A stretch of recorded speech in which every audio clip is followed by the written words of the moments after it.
বিসমিল্লাহির শহীদ রাষ্ট্রপতি জিয়া রহমানের 89তম জন্মবার্ষিকী উপলক্ষে বাংলাদেশ জাতীয়তাবাদী দল আয়োজিত আজকের এই আলোচনা সভার সম্মানিত সভাপতি, বাংলাদেশ জাতীয়তাবাদী দলের সম্মানিত মহাসচিব জনাব মির্জা ফখরুল ইসলাম আলমগীর, মঞ্চে উপস্থিত স্থায়ী কমিটির সম্মানিত সদস্য সহ সম্মানিত আলোচকবৃন্দ এবং আমার সামনে উপস্থিত এই মঞ্চের সামনে এবং এই ঘরের বাইরে বিএনপি সহ সকল অঙ্গ সহযোগী সংগঠনের প্রিয় ভাই বোন নেতা কর্মীরা, আসসালামু আলাইকুম। আমি আসলে বক্তব্য রাখার জন্য প্রস্তুত ছিলাম না, কারণ আমার যতটুকু মনে আছে গতকাল যখন অনুষ্ঠানটা নিয়ে আমরা আলোচনা করেছি, বক্তব্যের কারা বক্তব্য রাখবেন, আলোচনা করবেন, সেখানে মোটামুটি ভাবে একটি সিদ্ধান্ত ছিল যে আমি নেতৃবৃন্দ যারা আছেন, শহীদ জিয়া, দেশনেত্রী খালেদা জিয়ার সাথে যারা কাজ করেছেন, কাছে থেকে দেখেছেন, ওনারা ওনাদের মূল্যবান পরামর্শ বা বক্তব্য রাখবেন। কিছুক্ষণ আগে আমাকে জানানো হলো যে আমাকে দুটি কথা বলতে হবে। আমি মানসিকভাবে ঠিক প্রস্তুত ছিলাম না। প্রিয় নেতৃবৃন্দ, প্রিয় সহকর্মীবৃন্দ, আমরা আজকে এখানে আলোচনা করেছি শহীদ জিয়া যখন বিভিন্ন সময় আমাদের মুক্তিযুদ্ধ থেকে শুরু করে, মুক্তিযুদ্ধে তার ভূমিকা থেকে শুরু করে যখন দেশ পরিচালনার দায়িত্ব উনি পেয়েছেন, এই পুরো সময়টা আমরা আলোচনা করেছি। কিভাবে মুক্তিযুদ্ধকে সংগঠিত করার চেষ্টা করেছেন, কিভাবে নিজে উপস্থিত থেকে, নিজের হাফিজ সাহেবের কাছে আমরা শুনেছি, নিজে উপস্থিত থেকে অস্ত্র হাতে যুদ্ধ করেছেন যুদ্ধের ময়দানে। আমরা নেতৃবৃন্দের কাছ থেকে শুনেছি যে কিভাবে পরবর্তীতে যখন দেশ পরিচালনা সুযোগ পেয়েছিলেন, সেই সময় কিভাবে কোদাল হাতে খাল খননের মাধ্যমে, সিম্বলিক ভাবে যদি আমরা বলি, খাল খননের মাধ্যমে দেশকে পুনর্গঠনের চেষ্টা করেছেন। প্রিয় সহকর্মীবৃন্দ, আমি মাঝে মাঝে একটি কথা বলি, এখানে আপনারা যারা আজকে ঘরের সামনে উপস্থিত আছেন, মঞ্চ থেকে শুরু করে ঘরের সামনে, ঘরের বাইরে যারা উপস্থিত আছেন, আপনারা প্রত্যেকেই এক একজন রাজনৈতিক কর্মী। রাজনৈতিক কর্মী হিসাবে আমরা বেশ কয়েকটি ব্যাপারে গর্ব অনুভব করি। আমাদের দলের ক্ষেত্রে আমরা প্রত্যেকটি নেতা কর্মী গর্ব অনুভব করি। যখন আমরা আজকে আলোচনা করছিলাম, আলোচক বৃন্দ যখন বলছিলেন শহীদ রাষ্ট্রপতি জিয়া রহমান যখন দেশ পরিচালনা করেছেন, কি কি ক্ষেত্রে দেশ জাতি সফলতা অর্জন করেছিল ওনার নেতৃত্বে, এই কথাগুলো যখন আমরা বলি, বিএনপির একজন কর্মী হিসেবে আমরা প্রত্যেকটি কর্মী গর্ব অনুভব করি। আমরা যখন আলোচনা করি পরবর্তীতে দেশনেত্রী খালেদা জিয়ার সময় দেশ এবং জাতি যখন দেশ পরিচালনা করছেন, দেশনেত্রী খালেদা জিয়া দেশ এবং জাতি কি কি অগ্রগতি অর্জন করেছে, আমরা গর্ব অনুভব করি। সহকর্মীবৃন্দ, আপনারা যখন আপনাদের এলাকায় যান, মানুষের সাথে কথা বলেন, বের হন, দলীয় কোনো কর্মসূচি পালন করেন, তখন যখন দেখেন আপনাদের পিছনে শত হাজার মানুষ সমবেত হয়েছে, আপনাদের মিছিলে শত হাজার মানুষ যোগদান করেছে, আপনাদের বুকটা অনেক ভরে যায়। সহকর্মীবৃন্দ, আমরা রাজনীতি করছি, কেন রাজনীতি করছি, কার জন্য করছি? দেশের জন্য করছি, দেশের মানুষের জন্য করছি। একজন রাজনীতিবিদ হিসাবে যে গর্বের কথাগুলো বললাম, এর পাশাপাশি বোধহয় আরেকটি বিষয় আছে। বিষয়টি আমরা মাঝে মাঝে আলোচনা করি, আমরা যারা পেছনে রয়ে যাই তারা আমরা আলোচনা করি। কি সেটি? সেই বিষয়টি, একজন রাজনীতিবিদ যখন মানুষ মাত্রই মৃত্যুবরণ করবেন, এবং একজন রাজনীতিবিদ যখন মৃত্যুবরণ করেন, মুসলমান যদি হয়ে থাকেন অবশ্যই জানাজা তার হয়, এবং সেই জানাজায় মানুষের উপস্থিতি বলে দেয় যে মানুষটি মারা গিয়েছেন তিনি তার মানুষের কাছে কতটা জনপ্রিয় ছিলেন, তিনি মানুষ হিসেবে কতটা মানুষের কাছে গ্রহণযোগ্য ছিলেন, এই জানাজার বিষয়টি বলে দেয়। এখানে ডক্টর মোশাররফ সাহেব শহীদ রাষ্ট্রপতি জিয়া রহমানের জানাজার কথা উল্লেখ করেছেন ওনার বক্তব্যে।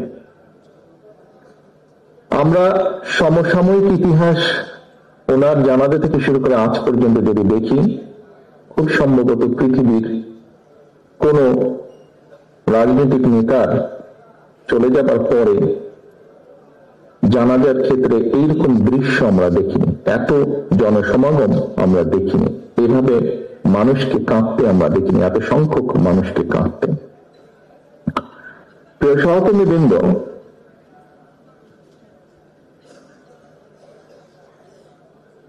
আমার মনে হয় যে আমাদের প্রত্যেকে মানুষ, এখানে যারা আজকে আমরা উপস্থিত আছি, প্রত্যেকে আমাদেরকে একদিন চলে যেতে হবে। স্বাভাবিকভাবেই মৃত্যুর পরে জানাজা, মুসলমান হলে জানাজা, অন্য ধর্ম হলে সেই ধর্ম অনুযায়ী যেই অনুষ্ঠানটি হয় সেই অনুষ্ঠানটি হবে। কাজটি কত বড় হবে সেটি আমরা জানবো না, অর্থাৎ যে মানুষটি মারা যাচ্ছে, কিন্তু যারা বেঁচে থাকবে তারা দেখতে পাবে। সহকর্মীবৃন্দ, শহীদ রাষ্ট্রপতি জিয়া রহমানের কর্মী হিসাবে আমাদের প্রত্যেকের বোধহয় নিজের মনের ভিতরে এইরকম একটা ইচ্ছা থাকা উচিত যে শহীদ রাষ্ট্রপতি জিয়া রহমান যেভাবে নিজেকে মানুষের কাছে গ্রহণযোগ্য করেছিলেন, যেভাবে মানুষের স্নেহ ভালোবাসা পেয়েছিলেন, সেইরকম কিছু একটা আমরা একজন রাজনৈতিক কর্মী হিসেবে, তার দলের রাজনৈতিক কর্মী হিসেবে আমরা আমাদের যার যার অবস্থান থেকে তার সর্বোচ্চটা যাতে আমরা পেতে পারি, এরকম একটি দৃঢ় সংকল্প আমি মনে করি বর্তমান প্রেক্ষাপটে নেওয়া উচিত। আমরা শহীদ রাষ্ট্রপতি জিয়া রহমানের সম্মানিত আলোচকবৃন্দ বিভিন্ন বিষয়ে আলোচনা করেছেন। সকল কিছু যদি আমরা পর্যালোচনা করি তাহলে আমি মনে করি একজন রাজনৈতিক কর্মী হিসাবে, ওনার সন্তান হিসাবে এবং ওনার দলের একজন রাজনৈতিক কর্মী হিসাবে আমার ক্ষেত্রে আমি সেই রকমই চাই। আমার দৃঢ় বিশ্বাস, আমার সামনে উপস্থিত আপনার প্রতিটি মানুষ, আমি যেই কথাগুলো তুলে ধরেছি আপনাদের কাছে, এখন হয়তো একজন মানুষ হিসাবে আপনি কেন চাইবেন না যে আপনি এমন কিছু রেখে যান যা আপনি চলে যাবার পরেও সেটি ক্যারি করবে, অর্থাৎ মানুষের সেই সমর্থন, মানুষের সেই শ্রদ্ধা, মানুষের সেই সম্মান আপনার প্রতি। সহকর্মীবৃন্দ, মেজর হাফিজ সাহেব ওনার বক্তব্যে একটি কথা বলেছেন। উনি দুদিন আগে যখন এলাকায় গিয়েছেন, উনি কিছু মানুষকে দেখেছেন ওনার সামনে, উনি খুব অবাক হয়েছেন। প্রিয় সহকর্মীবৃন্দ, এরকম মানুষগুলো 5 তারিখের পর থেকে আস্তে আস্তে ভিড় করা শুরু করেছেন। এরকম এখানে আরেকজন বক্তা বলেছেন যে এই ঘরে যারা উপস্থিত আছেন, খুব সম্ভব মঈন খান সাহেব বলেছেন ওনার বক্তব্যে, যে এই ঘরে যারা আপনারা উপস্থিত আছেন, আমাদের দেশনেত্রী থেকে শুরু করে আমাদের গ্রামের প্রতি শেষ কর্মীটি পর্যন্ত প্রত্যেকটি মানুষ বিগত 15 বছরে 16 বছরে, আমরা 111 থেকে ধরলে আরো লম্বা সময়, আরো 2 বছর সময়, কিভাবে আপনারা অত্যাচারিত হয়েছেন, নির্যাতিত হয়েছেন। বাংলাদেশের পত্র পত্রিকাগুলো, যেই পত্র পত্রিকাগুলো সহজে আমরা বলতাম, কথার ছলে আমরা বলতাম বিএনপির ভালো নিউজ করে না, সেই পত্র পত্রিকাগুলো লিখেছে তারা যে কিভাবে আমাদের নেতাকর্মীরা হাতকড়া পরা অবস্থায় জেলের ভিতরে মারা গিয়েছে, কিভাবে আমাদের নেতাকর্মীরা হাতকড়া পরা অবস্থায় হাসপাতালের বারান্দায় শুয়ে আছে। প্রিয় সহকর্মীবৃন্দ, এই ঘটনাগুলো, এই দৃশ্যগুলো নিশ্চয়ই আপনারা ভুলে যাননি। আপনারা যদি ভুলে না গিয়ে থাকেন প্রিয় সহকর্মীবৃন্দ, তাহলে আপনাদের প্রত্যেকের মনে আজকে একটি প্রশ্ন বা জিজ্ঞাসা আসা উচিত যে কেন আমরা ওই যে হাফিজ সাহেবের যাদেরকে দেখেছেন, কেন এই মানুষগুলোকে আমরা আমাদের আশেপাশে ভিড় করতে দেব? কারণ শহীদ রাষ্ট্রপতি জিয়া রহমানের প্রতি এখনো যে মানুষের ভালোবাসা, শ্রদ্ধা আছে, সেটিকে ধরে রাখার দায়িত্ব আমাদের। ওনার যেই পরিকল্পনা, যেই আশা, যেই আকাঙ্ক্ষা নিয়ে আমরা আলোচনা করেছি, ওনার যে সফলতাগুলো নিয়ে আমরা আলোচনা করেছি, যা দেশ এবং দেশের মানুষকে উপকৃত করেছে, সেগুলোকে যদি আমাদের কন্টিনিউ করতে হয়, তাহলে অবশ্যই আমাদেরকে যেমন সতর্ক হতে হবে, আমাদের প্রত্যেকটি নেতাকর্মীদেরকে যেরকম সতর্ক হতে হবে, সচেতন হতে হবে, একসাথে একইভাবে যেটি মহাসচিব সাহেব ওনার বক্তব্য বলেছেন, যে মানুষের পাশে গিয়ে দাঁড়াতে হবে।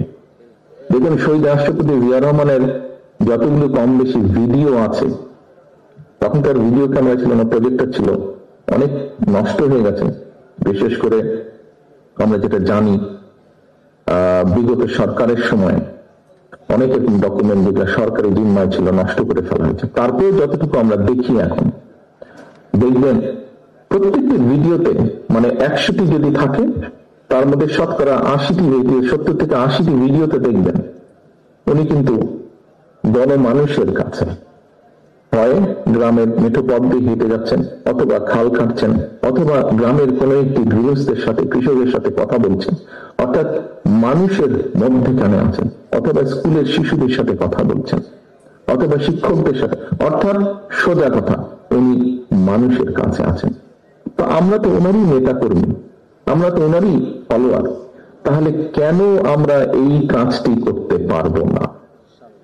প্রিয় সহকর্মীবৃন্দ, রাজনৈতিক দল হিসাবে, একটি রাজনৈতিক গণতান্ত্রিক রাজনৈতিক দল হিসাবে আমরা তো এক্সপেক্ট করবই, এবং শুধু এটা আমাদের এক্সপেকটেশন বা আশা না, এই অধিকারটিকে বঞ্চিত করা হয়েছিল গত 1 যুগেরও বেশি সময় ধরে, এবং এই অধিকারকে প্রতিষ্ঠিত করার পক্ষে বাংলাদেশের প্রত্যেকটি মানুষ সচেতন, প্রত্যেকটি গণতান্ত্রিক মানুষ। কি সেটি ভোটের অধিকার, ভোটকে প্রতিষ্ঠিত করা। আমি বিগত 1 যুগেরও বেশি সময় ধরে বাধ্য হয়ে প্রবাসে থাকতে হচ্ছে আমাকে। আমি এমন একটি দেশে আছি যেখানে গত 400 বছর ধরে গণতন্ত্র প্র্যাকটিস হচ্ছে। আমরা গণতান্ত্রিক দেশ, উন্নত দেশ, মানুষের গণতান্ত্রিক অধিকারের দেশ বললে প্রথমে ব্রিটেনের কথা চোখের সামনে ভেসে ওঠে। প্রিয় সহকর্মীবৃন্দ, এই দেশে যে কোনো সরকারি ব্যবস্থা, যে কোনো রাষ্ট্রীয় ব্যবস্থা, যে কোনো ব্যবস্থা কেন মানুষের পক্ষে, তার একটি মূল কারণ হচ্ছে এই দেশে মানুষের ভোটের অধিকার প্রতিষ্ঠিত রেখেছে তারা, যে কোনো ভাবেই হোক সেটিকে প্রতিষ্ঠিত রেখেছে। অর্থাৎ মানুষকে কথা বলতে দিতে হবে, মানুষকে তার ভোট দিতে হবে, এর বাইরে কোনো কথা নেই। এবং তার জন্য একটি জবাবদিহিতা তৈরি হয়েছে, আস্তে আস্তে জবাবদিহিতা তৈরি হয়েছে।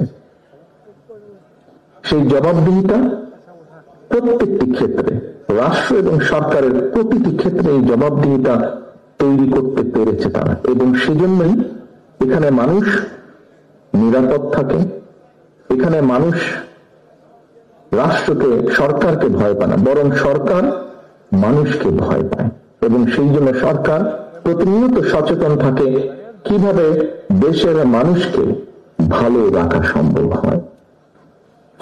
কাজেই আমরা মনে করি, আমি দৃঢ়ভাবে বিশ্বাস করি, যে কোনো মূল্যে, গতকাল জিয়া রহমান ফাউন্ডেশনের অনুষ্ঠানে একজন তরুণের প্রশ্নের জবাবে আমি একটি উত্তর দিয়েছিলাম। প্রশ্নটি করেছিল আরেকজনকে, বাট উনি বলার পরে আমি অ্যাড করেছিলাম আমার মনের কথাটি। সেটি হচ্ছে, বাংলাদেশে আমরা অনেকগুলো রাজনৈতিক দল আছে, বিভিন্ন রাজনৈতিক দলের বিভিন্ন মতবাদ আছে, বিভিন্ন আদর্শ আছে, থাকতে পারে, থাকাটাই স্বাভাবিক, থাকাটাও উচিত। তবে একটি ব্যাপারে আমাদের সকলকে একটা জায়গায় মনে হয় আসা উচিত, অর্থাৎ যে কোনো মূল্যে আমি আমার আদর্শের কথা বলবো, আরেকজনের আদর্শের কথা বলবে, আমি সুযোগ পেলে আমার আদর্শ বাস্তবায়ন করবো, জনগণ যদি আমাকে সুযোগ দেয়। অন্য কেউ সুযোগ পেলে তাকে যদি জনগণ সুযোগ দেয়, সে তার আদর্শ বাস্তবায়ন করে যা তার জনগণের সামনে উপস্থাপন করবে। বাট একটি ক্ষেত্রে যে কোনো মূল্যে এক জায়গায় আমাদেরকে থাকতে হবে, সেটি হচ্ছে নির্দিষ্ট সময় পরে পরে দেশের নিয়ম, আইন, কানুনের সংবিধান যে সময়টি বেঁধে দিবে সেই সময় পরে পরে অবশ্যই রাষ্ট্রের বা সরকারের প্রতিটি পর্যায়ে যেখানে নির্ধারিত হবে সেখানে ভোট হতে হবে। সেটি জাতীয় সংসদ হোক, সেটি পৌরসভা হোক, ইউনিয়ন পরিষদ হোক, যেটি হোক না কেন। অর্থাৎ জবাবদিহিতা, ভোটই একমাত্র, ভোটের অধিকার একমাত্র জবাবদিহিতা তৈরি করতে পারে। জবাবদিহিতা তৈরি রাষ্ট্রে, সমাজে, সকল জায়গায় যদি আমরা জবাবদিহিতা তৈরি করতে পারি তাহলে ধীরে ধীরে আমরা এগোতে সক্ষম হব। ধীরে ধীরে সরকার যদি জনগণকে জবাবদিহিতা করতে বাধ্য থাকে প্রতি কাজের জন্য, তাহলেই একমাত্র আস্তে আস্তে জনগণের দুঃখ দুর্দশা লাঘব করা সম্ভব হবে। জনগণের কথা, জনগণের ইচ্ছা, জনগণের আকাঙ্ক্ষা প্রতিফলিত হবে সরকারের কাজের মাধ্যমে। প্রিয় সহকর্মীবৃন্দ, আমি একটি কথা বলতে চাই আমার বক্তব্যের মধ্যে।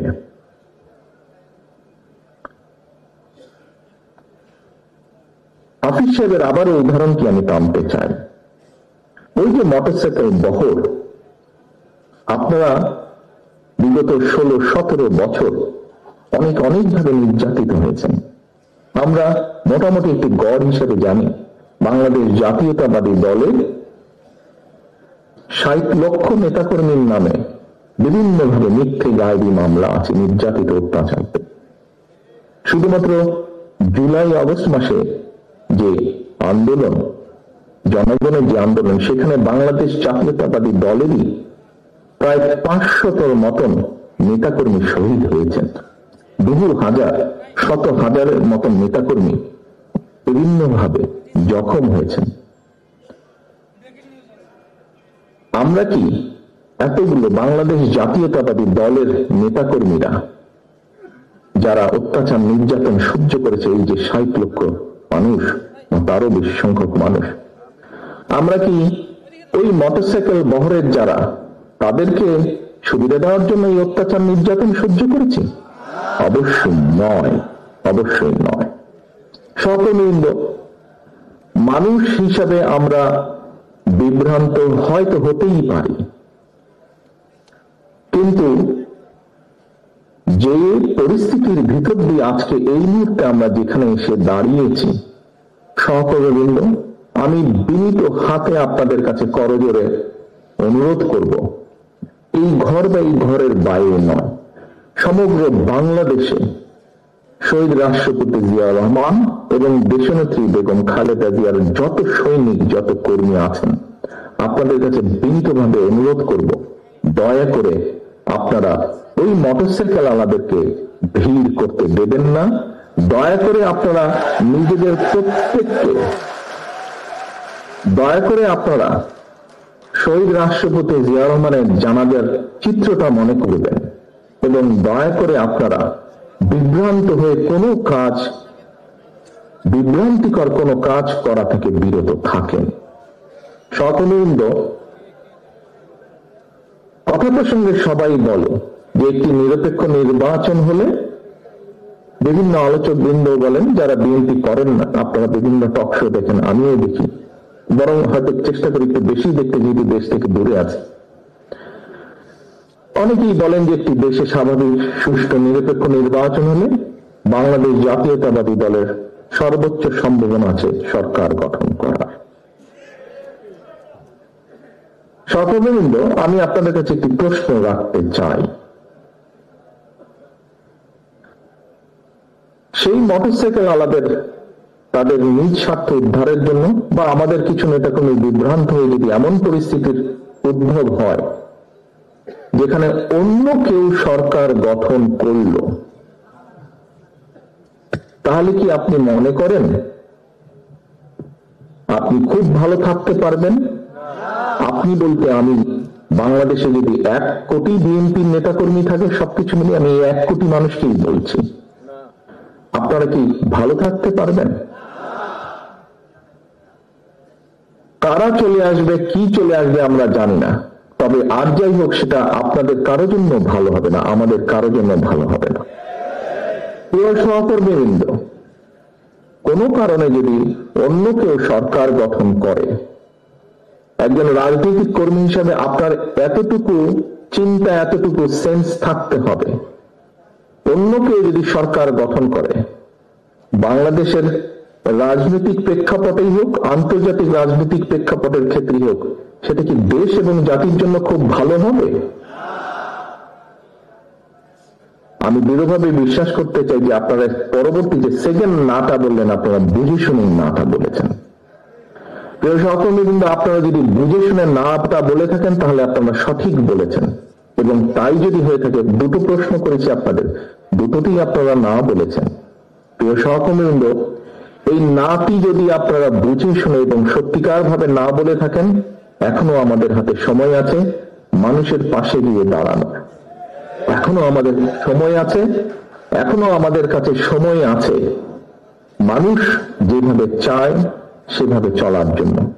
দিন শেষে কিন্তু রাজনৈতিক দল হিসেবে, রাজনৈতিক কর্মী হিসেবে যাই হোক, দিন শেষে কিন্তু আপনাকে ওই লোকটার কাছে, ওই মানুষটার কাছে, ওই ভোটারটার কাছে আপনাকে যেতে হবে। এটা তো বোঝেন নাকি? এটা তো বোঝেন। আমরা দুদিন আগে আমি একজন ব্যক্তির টক শো দেখছিলাম। উনি কথা প্রসঙ্গে বলছিলেন, সে আলোচক কথা প্রসঙ্গে বলছিলেন যে উনি এখনো ঠিক বুঝে উঠতে পারছেন না, যেই স্বৈরাচার পালিয়ে গিয়েছে তারা আবার মাথা ছাড়া দেওয়ার চেষ্টা করছে। চেষ্টা ঠিক আছে, করতেই পারে তারা, কিন্তু তারা যদি ভোটের মাঠে নামে, কি নিয়ে তারা মানুষের সামনে হাজির হবে? পেছনের গুলা বাদই দিলাম, উনি বলছেন যে পেছনের গুলো না হয় বাদই দিলাম, এই জুলাই আগস্ট মাসে যে হত্যাকাণ্ড ঘটেছে, প্রায় 1.5 থেকে 2,000 মানুষকে যে হত্যা করেছে, প্রায় 30,000-এর মতন মানুষকে যে তারা জখম করেছে, ইউনিসেফের বক্তব্য অনুযায়ী 64টা শিশুকে তারা হত্যা করেছে, এর জবাব তারা মানুষের সামনে কি দিবে? এই জবাবগুলো তো তাদেরকে দিতেই হবে। সহকর্মীবৃন্দ, আমরা যদি সেই দিনটি আসা পর্যন্ত আমাদের ভিতরে যদি কেউ কিছু করে, জবাব তো আপনাকে দিতে হবে। যখন আপনি দুদিন পরে ভোটের জন্য মানুষের কাছে যাবেন, আপনাকে জবাব দিতে হবে না? সে যদি বলে যে এই নিয়ে তোমার ওই লোক এসে আমার সাথে এই ব্যবহার করেছে বা আমার প্রতি এই অন্যায় অবিচার করেছে, তোমার দলের লোক এসে, আপনি কি যদি তখন যদি শুধু জবাব দেন, ভাই ওকে তো চিনি না, ও দলের কেউ না, তাতে কি হয়ে যাবেন? তাতে তো হবে না।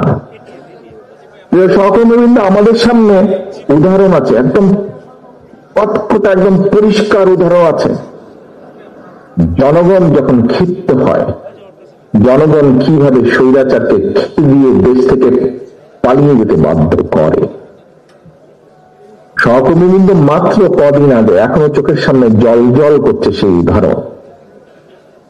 জনগণ যদি ক্ষিপ্ত হয়, যতই মনে মনে তৃপ্তিবোধ করেন বিএনপি সবচেয়ে বড় দল, আমি জানি হয়তো আমার এই কথাটার কিছু কিছু রিয়াকশন হলেও হতে পারে, বিভিন্ন জন বিভিন্ন ভাবে টুইস্ট করতে পারেন। দলীয় প্রোগ্রাম বলছি, তারপরে এটাতে দলীয় থাকবে না, এখানে সাংবাদিক ভাইয়েরা আছেন, ইন্টারনেটে কানেক্টেড, এটা বেরিয়ে যাবে। বিষয়টি হচ্ছে যে জলজল করছে সেই উদাহরণ। কাজেই দিন শেষে কিন্তু সেই জনগণ, আমরা সকলে সেই জনগণের সমর্থন পাওয়ার চেষ্টা করছি। কাজেই সমর্থন যদি পেতেই হয়, কেন আমরা সত্যিকার ভালোভাবে সেই সমর্থন নেওয়ার চেষ্টা করব না? কেন আপনি অন্যায়ের বিরুদ্ধে চোখ বন্ধ করে রাখবেন? প্রিয় সহকর্মীবৃন্দ, দিন শেষে সেই জনগণের কাছেই যেতে হবে। জনগণ যদি মুখটা ফিরিয়ে নেয়, আপনার আমার কিন্তু কোনো স্থান নেই। যত বড় যাই হই না কেন, আমরা নিজেরা যত বড় যাই মনে করি না কেন, জনগণ যদি মুখ ফিরিয়ে নেয়, এবং নাম বলবো না, কিছু কিছু রাজনৈতিক শক্তি, যেই হোক না, যত ছোট বড়ই হোক না কেন, তারা বিভিন্নভাবে আমাদের বিপক্ষে, ওই মোটরসাইকেল আলাদের কিছু কাজ কামের কারণে তার সাথে আমাদের নেতাকর্মীদেরকে যুক্ত করে কিছু কিছু কথা বলার চেষ্টা করছে। আমাদেরকে সতর্ক ও সচেতন হতে হবে সহকর্মীবৃন্দ। বারে বারে আমি বলছি, আমি আজকে গত কয়েক মাস ধরে বলছি, সামনের নির্বাচন এত সহজ নয় আপনারা যত সহজ ভাবছেন। নিজের মনে যতই বড়াই করুন, আরে বিএনপির তো শাখা প্রশাখা একদম গ্রাম পর্যন্ত আছে, অন্যদের কি এত আছে? এত বড়াইয়ের কিছু নেই। থাকতে পারে আপনার শাখা প্রশাখা, প্রিয় সহকর্মীবৃন্দ, আমাদের নেতা কর্মীরা তৈরি করেছে সেই শাখা প্রশাখা, গ্রাম পর্যন্ত দলকে নিয়ে গেছে, ওয়ার্ডে ওয়ার্ডে দলকে নিয়ে গেছে, কিন্তু তারপরে জনগণ ম্যাটার্স। জনগণ ম্যাটার্স। সেই জনগণই হচ্ছে আমাদের শক্তি, জনগণই হচ্ছে আমাদের সমর্থন, জনগণই হচ্ছে শক্তি। জনগণ সাথে না থাকলে জনগণ 5ই আগস্ট দেখিয়ে দিয়েছে। কাজে আমরা যদি ভুল করি, জনগণ আবার কোনো একটা কিছু দেখিয়ে দিবে, তখন কিন্তু পস্তাতে হবে, তখন কিন্তু হাতির পেশ করতে হবে। সহকর্মীবৃন্দ, এখনো সময় আছে। আসুন আসুন আসুন, আমরা জনগণের পাশে থাকি, জনগণের সাথে থাকি। যারা এমন কিছু করবে যা আপনাকে আমাকে ক্ষতিগ্রস্ত করবে, যা আমার দলকে ক্ষতিগ্রস্ত করবে, যা আমাদের দল ক্ষতিগ্রস্ত হবে, আমরা তার বিরুদ্ধে প্রতিবাদ গড়ে তুলব, তার বিরুদ্ধে প্রতিরোধ গড়ে তুলব। আজকে শহীদ জিয়ার 90তম জন্মবার্ষিকীতে যদি শহীদ জিয়াকে সত্যিকার ভাবে আমাদের স্মরণ করতে হয়, যদি শহীদ জিয়াকে সত্যিকার ভাবে সম্মান জানাতে হয়, আজকে দেশনেত্রী খালেদা জিয়া, ওনার জন্য আমরা দোয়া করছি সুস্থতার জন্য, কিন্তু দেশনেত্রী সবচাইতে খুশি হবেন, দোয়া তো আছে, কিন্তু উনি যখন দেখবেন যে জনগণ সমর্থন দিয়েছে বিএনপির প্রতি, আমি তো মনে করি সবচাইতে বেশি খুশি উনি সেদিন হবেন। এবং দেশনেত্রী খালেদা জিয়ার সৈনিক হিসাবে আপনাদের উপরে সে দায়িত্ব বর্তায়। সহকর্মীবৃন্দ, আমরা কে ছোট নেতা, কে গ্রামের নেতা, কে ইউনিয়নের নেতা, কে বড় নেতা, কে বিভাগীয় নেতা, কে কেন্দ্রীয় নেতা, বিষয় এটি নয়। বিষয় একটি, আমাদের ঐক্যবদ্ধ থাকতে হবে, আমাদেরকে অন্যায়ের বিরুদ্ধে থাকতে হবে, আমাদেরকে অন্যায়ের বিরুদ্ধে প্রতিরোধ করতে হবে, আমাদেরকে এমন ভাবে দাঁড়াতে হবে যাতে জনগণ বোঝে যে আমরা তাদের সাথে আছি, জনগণ বোঝে আমরা তাদের পাশে আছি, জনগণ বোঝে যে জনগণ যেভাবে চায় আমরা সেভাবেই আছি, জনগণের প্রত্যাশা অনুযায়ী আমরা সেভাবেই তাদের পাশে আছি। সহকর্মীবৃন্দ, আজকে এই হোক আমাদের শপথ, শহীদ রাষ্ট্রপতি জিয়াউর রহমানের এই 89তম জন্মবার্ষিকীতে এই হোক আজকে আমাদের প্রতিজ্ঞা। সকলকে আন্তরিক ধন্যবাদ। আল্লাহ হাফেজ। বাংলাদেশ জিন্দাবাদ, বাংলাদেশ জাতীয়তাবাদী দল জিন্দাবাদ। ধন্যবাদ।